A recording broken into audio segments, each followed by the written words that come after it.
David Eby back in the BC legislature, back again as premier, but just barely. I think this was a message that was sent certainly to me, to our government from British Columbians, that they expect us to do better on a number of key files. More than 2 million voters cast ballots in this election, around 58% of eligible voters, but it came down to the count of some 20,000 absentee ballots. They made the difference, giving the BC NDP at least 46 seats in the 93-seat legislature, with a potential for one more. That's if the NDP lead in Surrey-Guildford holds up to a judicial review. It's at 27 votes.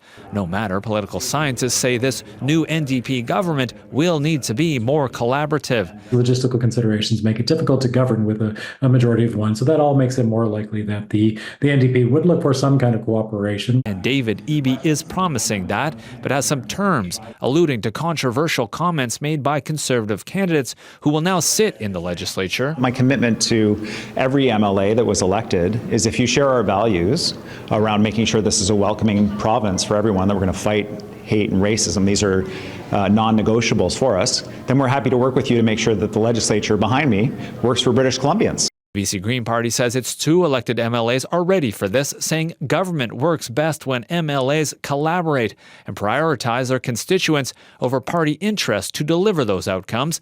And what about the Conservatives? For one, John Rusted says Marina Sapoznikoff, who made racist, hurtful comments about Indigenous people, would be dropped from any future elections. She lost a close contest in Wanda Fuka-Malahat.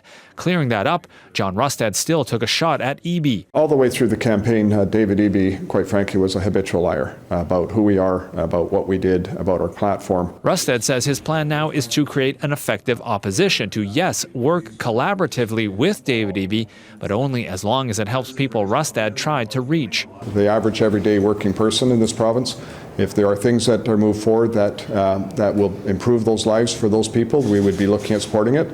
But if he's going to carry forward with the destructive policies that he has, then yes, we're going to look at every opportunity possible to bring him down as soon as possible. So, what now? Well, first are judicial reviews, one in Surrey and another in Kelowna. If those results hold up, that David Eby will move to appoint a new cabinet and ready a vote for MLAs to appoint a new speaker, which he says could come from any party. David Eby wants BC's new legislature to begin working together for the province by this fall. Chad Pawson, CBC News, Vancouver.